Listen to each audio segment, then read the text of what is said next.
Wir sind endlich im Iran angekommen. Die Islamische Republik liegt über 4000 Kilometer Luftlinie von Deutschland entfernt und ist bei gleicher Einwohnerzahl 5-mal so groß. Iran war das 8. Land auf unserer Reise und definitiv das krasseste, was wir bis zu dem Zeitpunkt gemacht haben.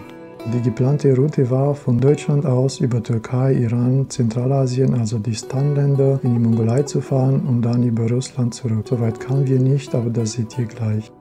Nach der Grenze sind wir in die nächste Stadt gefahren, wo wir übernachten wollten und Geld wechseln mussten. Das hat gut geklappt, wir haben schnell ein Hotel gefunden, das 6,50 € gekostet hat. Und dann sind wir in die Stadt gegangen, haben Geld gewechselt, iranisches Kebab gegessen, iranisches Tee getrunken und den Bazar besucht. Wir haben Wassermelone gekauft und Datteln gekauft, Pistazien, die haben wir schon ganz gegessen, gedeckt mit Kurkuma und Sonnenblumenkerne. Ich glaube, Melone werden wir täglich essen. Am zweiten Tag sollte es nach Tabriz gehen. Auf dem Weg dorthin haben wir massenweise Melonen am Straßenrand gesehen. Natürlich wollten wir auch eine und es hat aber nicht ganz so geklappt, wie wir wollten, weil der Verkäufer auf gar keinen Fall unser Geld annehmen wollte. Es gibt wieder Melone zum Frühstück. Umsonst. Und so ging es auch die nächsten Tage. Wir haben fast jeden Tag was geschenkt bekommen und so oft Welcome to Iran gehört. Wirklich schön. Als wir dann in Tabriz angekommen sind, war es noch relativ früh. Also hatten wir noch Zeit, die Stadt zu besuchen, in den Bazar zu gehen. Der ist sehr berühmt und wirklich sehr schön und bunt. Wir haben dort ein paar Kleinigkeiten gekauft, uns dann in den Stadtpark gesetzt und das bunte Treiben beobachtet.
Am nächsten Tag haben wir uns in Richtung Urmia-See gemacht.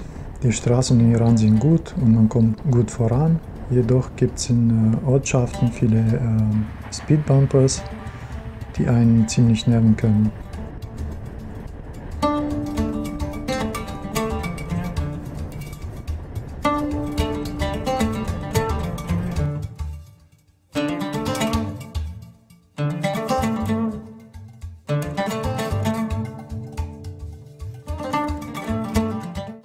Der Urmia-See ist eine ökologische Katastrophe, denn er war früher 10-mal größer als Bodensee und heute ist nur noch ein Drittel von ihm übrig, aber immerhin gibt es seitens der Regierung Rettungsmaßnahmen.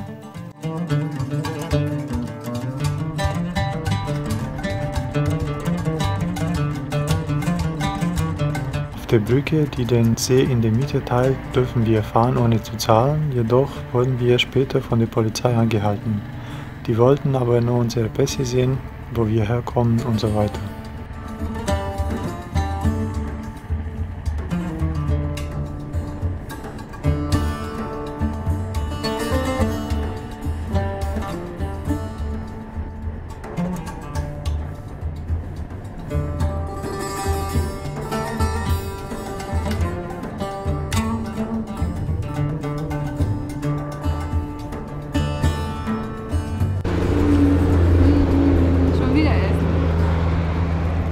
gerade Mittag am Straßenrand. Ja, wir hatten Hunger und jetzt gibt's irgendwas mit Kartoffeln und Eier und Grünzeug. Aber ist lecker. Von Norden her sind wir nach Kandovan, also ein Höhlendorf, gefahren. Darin leben auch heute noch Leute, ähnlich wie Kappadokien in der Türkei. Wir sind nur ein kleines Stück rausgefahren, um uns zu orientieren. Sofort haben 2 Autos angehalten mit einer riesigen Familie. Die war so begeistert, dass wir ihr Land besuchen und dass ich Motorrad fahre, dass es natürlich wieder viele Fotos gab. So, schon wieder willkommen im Iran. Hören wir sehr oft. Heute hat Samu ein Hotel verhandelt, ein normales Bad, Toilettenpapier und, das hatten wir noch nie, da ist was im Kühlschrank. Viele Abendessen. Und was ist das? Bier. Bier im Iran. Das geht ja gar nicht.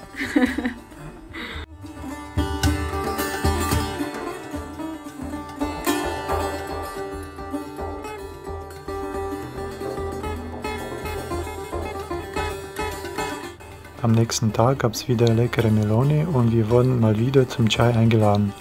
Wie so oft in Iran dürfen wir nicht bezahlen, aber es wurden viele Fotos gemacht.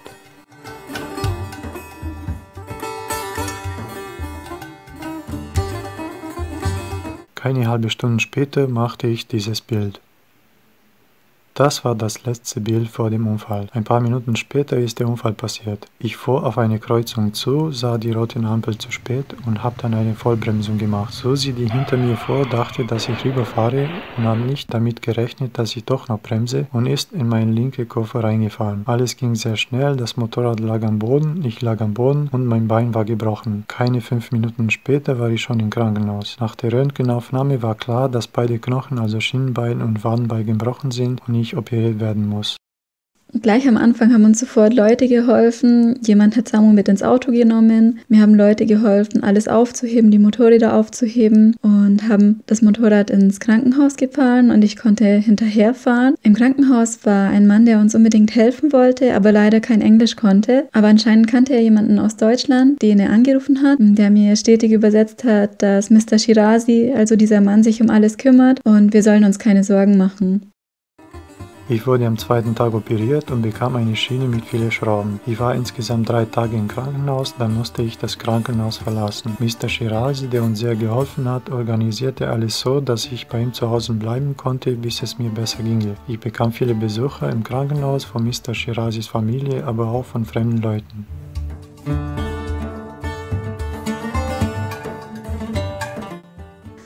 Bei Mr. Shirazi zu Hause waren wir 2 Wochen. Wir wurden von seiner Familie umsorgt und bekocht. Und er hat sogar alle Rechnungen für uns bezahlt, wovon wir gar nichts wussten. Erst dann, als Ayub, also sein Bekannter aus Deutschland, dort war, konnten wir alles regeln und klären und die Motorräder abholen. Und es war wirklich schwer, ihn davon zu überzeugen, dass die Versicherung alles bezahlt und dass wir ihm wirklich das Geld zurückzahlen wollen.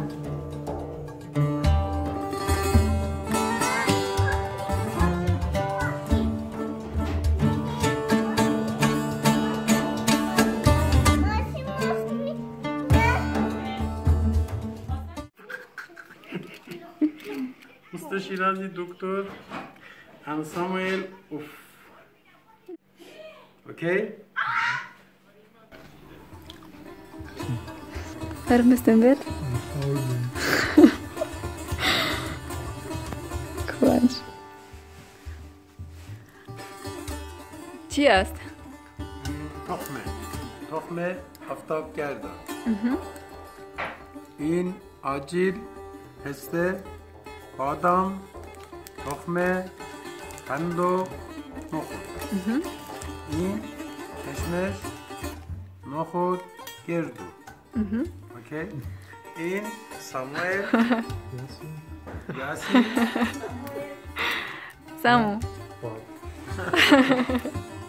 خوشمزه؟ چه باید؟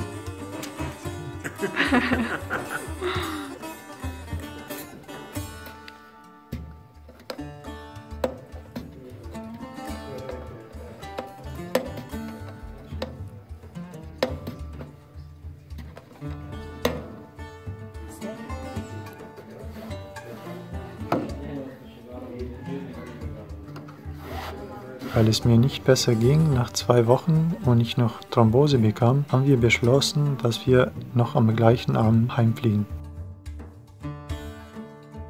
In Deutschland angekommen, ging es gleich im Krankenhaus, wo ich weitere Tage zur Behandlung bleiben musste. Die Ärzte hier hatten nichts bemängelt an der Arbeit, die die iranische Ärzte geleistet haben. Die Reise, die wir geplant hatten, war damit vorbei. Die Visa waren abgelaufen, jedoch wollten wir nicht ganz aufgeben und außerdem mussten wir irgendwie die Motorräder heimbringen.